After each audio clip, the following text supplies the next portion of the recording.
उपमहापौरांनी केलेले आहे. आयुक्त म्हणून म्हणजे सगळा कारभार तुमच्याकडे होता त्यावर, ते तुमची काय प्रतिक्रिया आहे? नाही, माननीय उपमहापौर महोदयांची जी काही मागणी आहे ते मागणी करू शकतात. पण मी एवढे आपल्याला बोलतो की मला हा थोडासा आरोप मान्य नाही आहे, कारण मी स्वतः साक्षीदार आहे. मी स्वतः फील्डमध्ये फिरतो, मी अधिकाऱ्यांसोबत फिरतो. मी जेव्हा जातो तेव्हा माझ्यासोबत 30-40 अधिकारी असतात. काल सुद्धा रात्री 3 वाजेपर्यंत आमचे एडिशनल कमिशनर साहेब होते. तर थोडासा जो काही वस्तुस्थिती आहे ते पण तपासून घेणं फार गरजेचं आहे. काही अधिकारी दुर्लक्ष करतात. आपल्याकडे 100 पैकी 30 अधिकारी दुर्लक्ष करतात, पण 70 काम करतात. आणि हे काही उलट सांगता नाही, उलट असेल तरी तुम्ही तुमच्या पद्धतीने तुम्ही करेक्ट करू शकतात. हा माझा मत आहे. ठीक आहे. एक मिनिट, धनकवडीमध्ये साईलिमच्या त्या ठिकाणी ओढा पण आहे बाजूला राऊत बागेच्या. हो हो. परंतु वरतून जे येणारं पाणी आहे पठाराच्या बाजूने किंवा नवरंग सोसायटीतून, ते पाणी दरवर्षी पाणी झालं, पाऊस पडला का ते लोकांच्या दुकानांमध्ये जातं. ज्यावेळेला त्या ओढ्यावर ब्रिज टाकायचं काम चालू होतं त्यावेळेला अधिकाऱ्यांना तिथली लोक सांगत होते, परंतु ते सांगत होते का पाणी गेल्यानंतर पाहू आपण काय करता. ठीक आहे. हा एक इंडिव्हिज्युअल केस आहे, त्याच्यावर माहिती घ्या. एक महत्वाचा प्रश्न आहे. बऱ्याच वर्षांपासून क्लाउड बस्टिंगच्या वेळेस जे आपल्या नाल्यांच्या कडेला, ओढ्यांच्या कडेला बेकायदा बांधकाम, त्या बांधकामांवर आपली भूमिका काय आहे ती तुम्ही सांगा. प्रशासनाची नाही, हा पण झाला चर्चा आज. बांधकामं आहेत ती काढली जाणार का? बरेच नाले बुजवलेले आहेत. जे हाताय राऊत एक भाग नाही, डोंगर पट्ट्यावरती बरेच ठिकाणी बेकायदा बांधकामं पण आहेत. त्या बांधकामांबद्दल पण आपली भूमिका नाही. याच्यावरती सुद्धा मगाशी बैठकीमध्ये निर्णय झालेला आहे. आम्ही अशा सूचना केल्या की अधिकाऱ्यांनी अशा सगळ्या जे ओढ्या नाल्यांवरती एन्क्रोचमेंट झालेत ह्याचा सर्व्हे एक रिपोर्ट ठेवायचा आपल्याकडे. तयार आहे. नाही, नव्याने करायला सांगितलेलं आहे आणि त्या सर्व्हेनुसार जिथे जिथे आवश्यक आहे तिथले एन्क्रोचमेंट्स काढण्याचे सुद्धा निर्देश दिलेले आहेत. पावसाळ्यापूर्वीच काढली पाहिजे. अगदी दिले का हा रिपोर्ट सगळ्या कामांसाठी आदेश असेच आहेत की त्यांनी आता सोमवारपासून मंगळवारपासून काम सुरू करायचे सगळ्या डिपार्टमेंट. पुणेकरांना काय आश्वस्त कराल? काल जे सगळे पुणेकरांचे हाल झाले होते, वाहतूक कोंडीपासून सगळेच आले, म्हणजे आपण मनापासून काय पुणेकरांना आश्वस्त कराल? यानंतर पुणेकरांना अशा अडचणी येणार नाही? आमचा प्रयत्न तर हाच आहे की पुणेकरांना अशा अडचणी येऊ नयेत. आपला पाण्याचा निचरा झाला पाहिजे, कुठेही पाणी क्लॉग होऊ नये, झाडपडीच्या घटना घडू नयेत, कुठलीही दुर्दैवी घटना घडू नये, असाच आमचा सगळ्यांचा मानस आहे. परंतु एक विषय मी वारंवार सांगते, हेही लक्षात घेतलं पाहिजे की प्रशासनाने सुद्धा जी काही पारंपरिक पद्धतीने आपल्याकडची कामं चालतात, आपल्याकडे पावसाचं पाणी, पाऊस जास्त पडतोय, कमी वेळामध्ये पावसाचं प्रमाण जास्त आहे, क्लाउड बर्स्ट होतात आणि हे अनिश्चित झालेलं आहे. पाऊस येण्याचा दिवस, काळ आणि पावसाचं प्रमाण हे अनिश्चित आहे. पुणे शहरामध्ये 6 महिने पाऊस पडतो, त्यातले बरेचसे दिवस असे असतात जेव्हा क्लाउड बर्स्ट होतो. तर आता काम करत असताना आपली यंत्रणा सुद्धा त्या पद्धतीने आपल्याला रिडिझाईन केली पाहिजे. आपण आपली क्विक रिस्पॉन्स सिस्टीम जी आहे ती तेवढी प्रभावी असली पाहिजे, असा मी आदेशही असेच दिलेले आहेत. त्यामुळे मगाशी म्हणाले तसं की आपली जी ड्रेनेज सिस्टीम आहे, पावसाळी गटार असतील किंवा ड्रेनेज लाईन्स असतील, हे याचा व्यास वाढवला गेला पाहिजे. त्या प्रमाणात पाणी वाहून जाण्यासाठीचा मार्ग करून दिला पाहिजे. ओढे नाले सुद्धा अशाच पद्धतीचे झाले पाहिजेत, तिथले एन्क्रोचमेंट्स काढले गेले पाहिजेत की त्यातनं पावसाचं पाणी वाहून जाईल. 23 गावांसाठी आपण आता पावसाळी गटार लाईनसाठी जवळपास 2200 कोटीचा आराखडा आहे. पालिका एका काळात शहरात थोडंसं दिसतं. 23 गावांसाठी शासनाकडून अधिकाधिक पैसे आणायला, कारण आता इथलं तरी संकट आता ते लोकांना सवय झाली नदीकाठी राहतो म्हणजे. पण समाविष्ट गावांमध्ये 2200 कोटीच्या आराखड्यासाठी आपण पैसे आणणार. नक्कीच आम्ही शासनाकडे त्यासाठी मागणी करणार आहोत. सीएम साहेबांकडे याची एक सविस्तर बैठक घेतली जाईल आणि त्यामध्ये 23 गावांच्या आराखड्यासाठी आपण तिथला विकास करण्यासाठी शासनाकडनं पैसे आणणार. आयुक्त साहेब, मी थोडा त्यांच्या प्रश्नाचं उत्तर पुणेकरांना काय सांगितलं. मी आपल्याला अतिशय नम्रपणे एक खूप सिंपल गोष्टी सांगतो. पुणे शहर म्हणजे आपल्या देशामध्ये एक खूप चांगल्या शहरपैकी एक आहे आणि आपल्या इथे प्रशासन किंवा व्यवस्थापन खूप खराब आहे असं मला वाटत नाही. चांगलं काम करण्याची गरज आहे ते नक्कीच आहे.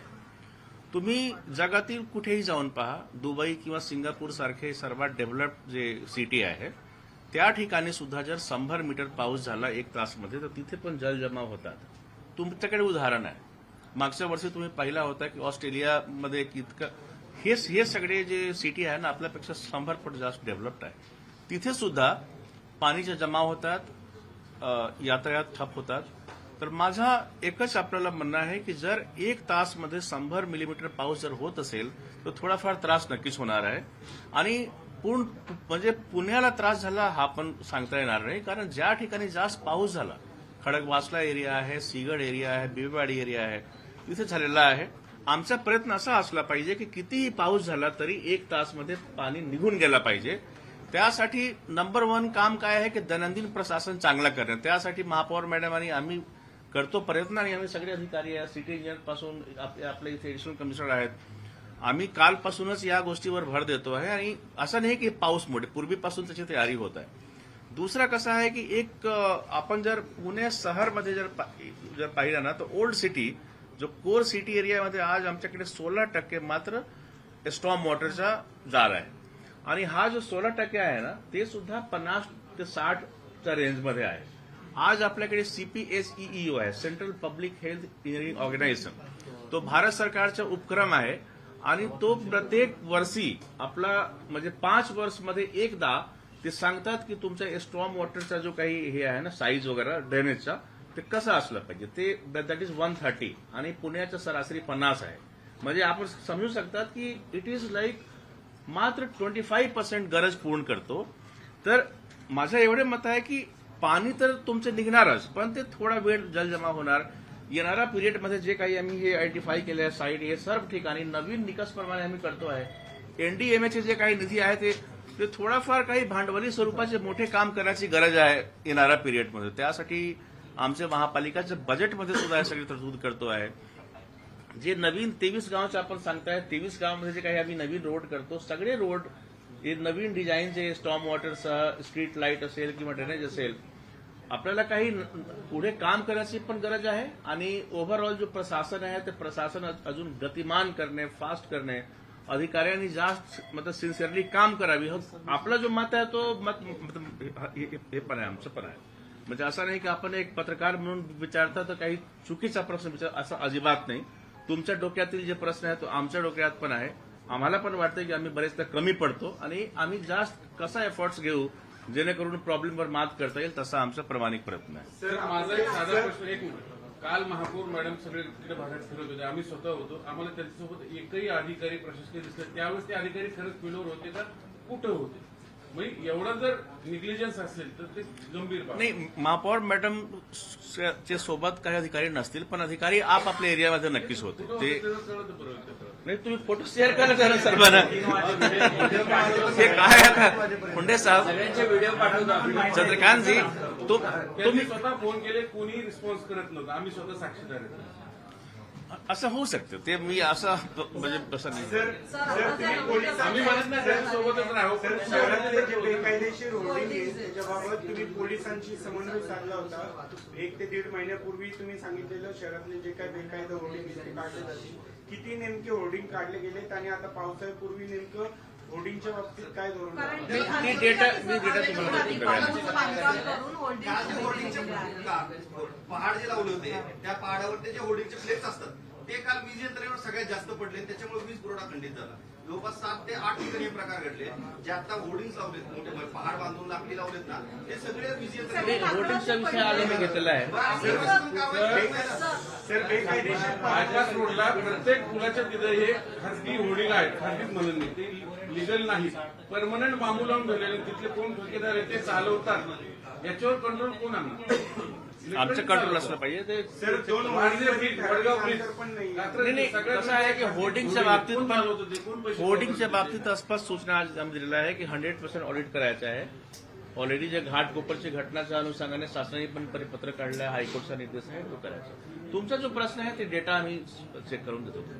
सर आणि परवानगी देताना 2 होर्डिंग मध्ये ठराविक अंतर असावं या अनुषंगाने दिली जावी. नाही, एक नवीन गाईडलाईन्स आता कालच आला. नाही, ऐका ना जरा, आपल्याकडे कालच नवीन गाईडलाईन्स आला होर्डिंगच्या अनुषंगाने, त्याच्या अंमलबजावणी आम्ही करतो. ठीक आहे, तुम्ही जरा चेक करून घ्या. सीमा भिंतचं काम सुरू आहे. त्या ठिकाणी 10 सीमा भिंत असे आहे ज्याची खूप गरज आहे या मान्सूनपूर्वी. ते ऑलमोस्ट म्हणजे जूनपूर्वी ते काम कम्प्लीट होईल. त्याचा पण आढावा आजच्या मीटिंगमध्ये केलेला आहे. तुमच्या मनात जे काही प्रश्न आहेत सगळे प्रश्न पण आज आमची चर्चा झालेली आहे.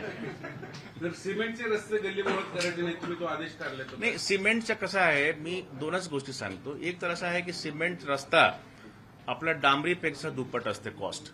आज महापालिकाची जो काही आर्थिक स्थिती आहे त्या हिशोबाने आम्हाला एक्झिस्टिंग रोड जास्त चांगला करणे किंवा नवीन मिसिंग लिंक करणे हे सगळे फार जरुरी आहे. सिमेंट रोडवर पैसा खर्चून काही जास्त आज तर फायदा नाहीये. सिमेंट रोडची गरज काही काही ठिकाणी पडते जिथे काही एक सायंटिफिकली निडेड आहे. पण गल्ली मोहल्ल्यामध्ये सीसी रोड करणे माझ्या मते पैशाचा अव्यय आहे. म्हणून आम्ही असा याला जोडून पेवर ब्लॉक्स मान्य कुठेही उठतात, निधी मिळतो काय 3-4 लाखाचा कुठेही टाकून जाते, त्यामुळे पुन्हा आणखी वॉटर लॉगिंग होतं. त्याच्यावर कंट्रोल येणार की नाही? पेवर्स ब्लॉकचं त्याला कुठलाच कंट्रोल नाही. त्याच्यामध्ये पेवर ब्लॉक अनेक ठिकाणी टाकतात ते. आणि फुटपाथ करताना त्याच्या खाली सिमेंट कॉन्क्रीटचं थोडं टाकायचं ना, असं पत्रकारांनी परिपत्र काढले 2 वर्षापूर्वी जवळपास 5 वर्षात प्रमुख होते. पण त्याचं इम्प्लिमेंट होत नाही कारण की पेवर ब्लॉकच्या खाली सिमेंट टाकल्यानंतर पाणी जमिनीमध्ये झिरपत नाही आणि तो सगळं पाणी रस्त्यावर येतं. पण ठेकेदार त्यांच्या बाकीचा खर्च वाढवून ते सिमेंट कॉन्क्रीट टाकून सगळं लेवल करून घेतात. हा फार मोठा प्रॉब्लेम आहे सर. टाकतात सर. नाही नाही, तपासून घेऊ आम्ही. आदेश आहे सर, इम्प्लिमेंट होत नाही. आदेश काय आहे. होतं माहिती का, आपल्या अधिकारामध्ये आमची नियमावली त्याच्यानुसार काम होतं. फील्डवरती परिस्थिती वेगळी. तुम्ही आता सांगितलं आम्ही रोज 2 तास आमचा नियमावली सर, एक मिनिट. तुम्ही सांगितलं 2 तास आम्ही रोज जायला सांगितलं. हा आदेश तुम्ही महिन्याभरापूर्वी काढला. तुम्ही आदेश काढलाय, महापौरांनी आदेश दिले की प्रत्येक क्षेत्रीय अधिकाऱ्यांनी 2 तास शहरात फिरावं. तुमचा तर लेखी आदेश आहे, कार्यालयीन परिपत्रक आहे. पण तरीही तुम्हाला आज परत त्यांना सांगावं लागतं. म्हणजे 1 महिन्यात त्यांनी काहीच केलं नाही. नाही परत ते सांगावं लागते. परत सांगावं लागते. कारण त्यांना आम्ही ह्याचा अर्थ प्रशासन काय म्हणतं, नाही असं नाही. हे 2 तास लोक फिरतात, आज पण फिरतात. तुम्हाला एक रीतसर अहवाल मी देतो सोमवारी. पीसीएमसी मध्ये एक ठराव पास झाला होता. त्याच्यामध्ये एक रिटायर्ड रामदास तांबे म्हणून तिकडचे उच्च अधिकारी होते. त्यांनी गटारीवर पूर्ण अभ्यास करून एक प्रेझेंटेशन ठेवलेलं आहे. माझ्याकडे ते आहे सुद्धा. तुम्ही आपण असं काही केलेलं आहे का? सर घ्या सर ते. नाही मी असं नाही केलेलं आहे काही. मी आता लगेच फॉरवर्ड करू शकतो. हा करा ठीक आहे. फक्त प्रश्न नाही तर समाज अजून काही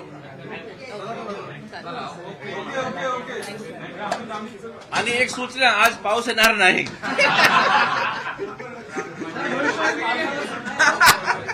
पावसाळ्यात सुट्टी घेतली का?